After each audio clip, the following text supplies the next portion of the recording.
Karthik Deepa serial April 12 இன்றைக்கான எபிசோடுக்கான ஒரு promo தாங்க இந்த வீடியோவில் நம்ம இன்றைக்கி பார்க்க போகிறோம்.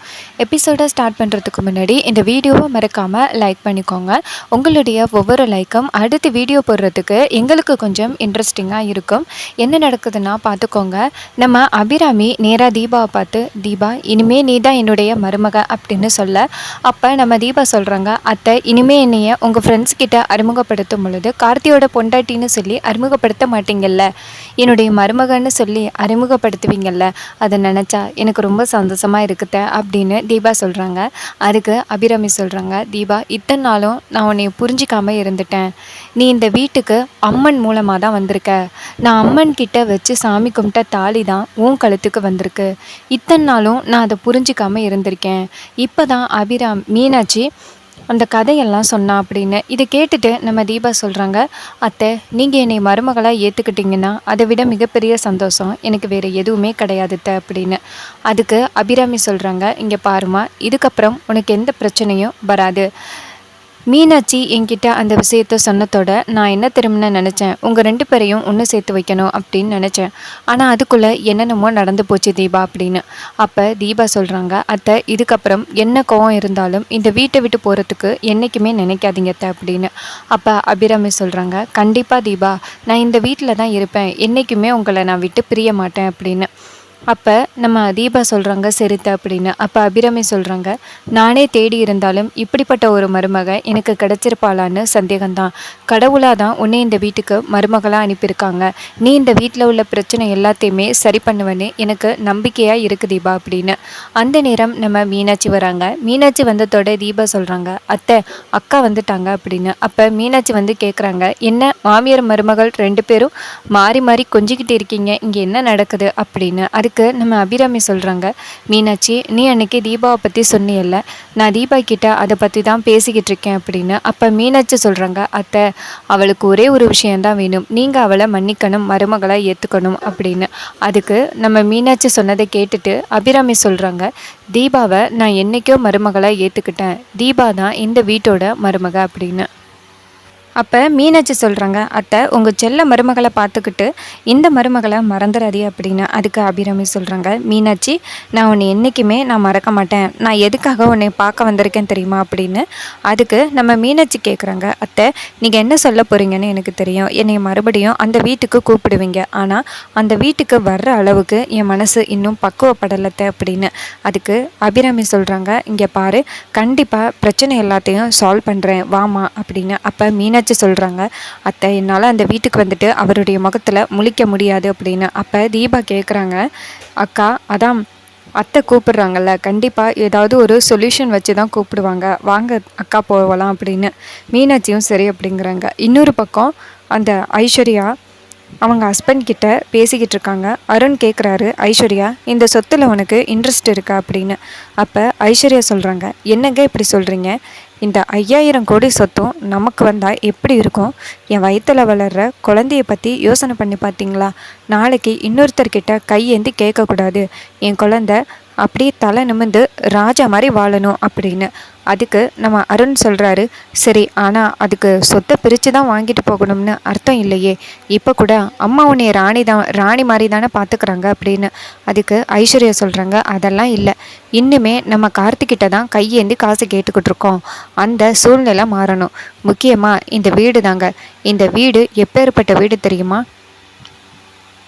இந்த வீட்டை மட்டும் உங்கள் பேருக்கு எழுதிட்டிங்கன்னா அது போதும் அப்படின்னு. அதுக்கு அருண் கேட்குறாரு, எப்படி ஐஸ்வர்யா, எனக்கு முன்னாடி என் அண்ணன் இருக்கான், எப்படி வந்துட்டு அம்மா வந்து என் பேருக்கு இந்த வீட்டை கொடுப்பாங்க அப்படின்னு. அதுக்கு ஐஸ்வர்யா சொல்கிறாங்க, என்னங்க இங்கே பாருங்கள், இளைய தம்பிக்கு கண்டிப்பாக இந்த வீடு கிடைக்கிறதுக்கு வாய்ப்பில்லை, உங்கள் அண்ணன் ஆனந்து இன்னொரு கல்யாணம் பண்ணிட்டு வந்து ஒரு பெரிய தப்பு பண்ணியிருக்காரு, கண்டிப்பாக வந்துட்டு உங்கள் அம்மா ஆனந்துக்கு இந்த வீட்டை கொடுக்க மாட்டார், அதனால் நீங்கள் இந்த வீட்டை கண்டிப்பாக கேட்டு வாங்கினீங்கன்னா உங்கள் அம்மா கொடுப்பாங்க அப்படின்னு. அதுக்கு அருண் சொல்கிறாரு, இங்கே பாரு ஐஸ்வர்யா, நீ தேவையில்லாமல் ஆசைப்படாத, அம்மா கண்டிப்பாக இந்த வீட்டை யாருக்கும் கொடுக்க மாட்டாங்க அப்படின்னு.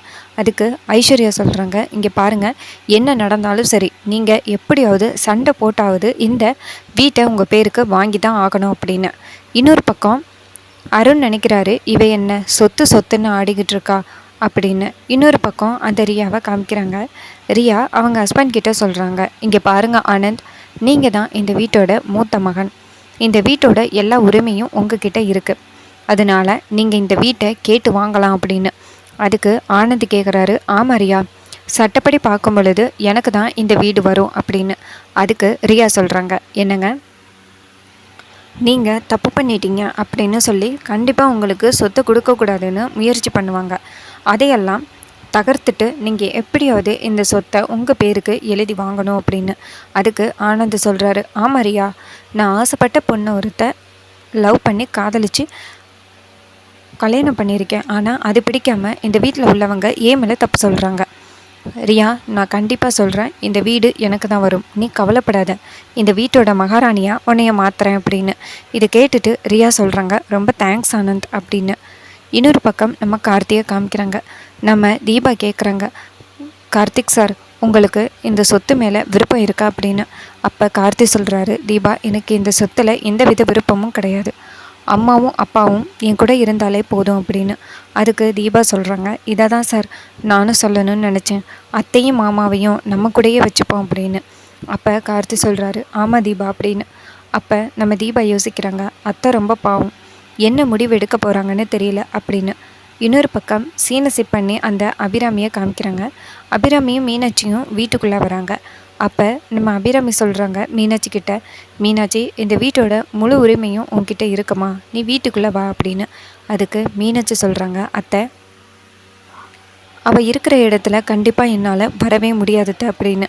அதுக்கு அபிராமி சொல்கிறாங்க, இங்கே பாருமா, நீ தான் இந்த வீட்டோட மூத்த மருமக மாதிரி, ஏன் இப்படி பேசுகிற அப்படின்னு. அப்போ மீனாட்சி சொல்கிறாங்க, இல்லைத்த, நான் எல்லாத்தையுமே வெறுத்துட்டேன் அப்படின்னு. அந்த நேரம் பார்த்து வக்கீல் வராங்க. வக்கீலை பார்த்ததோட அங்கே உள்ளவங்க எல்லாருமே கூட்டம் கூடுறாங்க. அப்போ வக்கீல் வந்ததோட அபிராமி சொல்கிறாங்க, உங்களை தான் எதிர்பார்த்து காத்துக்கிட்டு இருந்தேன், சரி அதில் உள்ளதை அப்படியே படிங்க அப்படின்னு. அப்போ வக்கீல் படிக்கிறாரு, இது மாதிரி அபிராமியோட மொத்த சொத்து அப்புறம் ஸ்பின்னிங் மில் எல்லாமே கார்த்தியோட பேருக்கே எழுதியாச்சு அப்படின்னு. இதை கேட்டுட்டு ஆனந்த் ஷாக் ஆகுறாரு. ஆனந்த் கேட்குறாரு, இது என்ன அநியாயமாக இருக்குது, எல்லாத்தையுமே கார்த்தி பேரில் எழுதி வச்சுட்டிங்கன்னா எங்களுக்கு என்ன தான் இருக்குது அப்படின்னு. அப்போ அபிராமி சொல்கிறாங்க, வாயை மூடு, அப்பையிலேருந்து இப்போ வரைக்கும் கார்த்தி தான் அந்த கம்பெனியில் ஒர்க் பண்ணிக்கிட்டு இருக்கான் அப்படின்னு.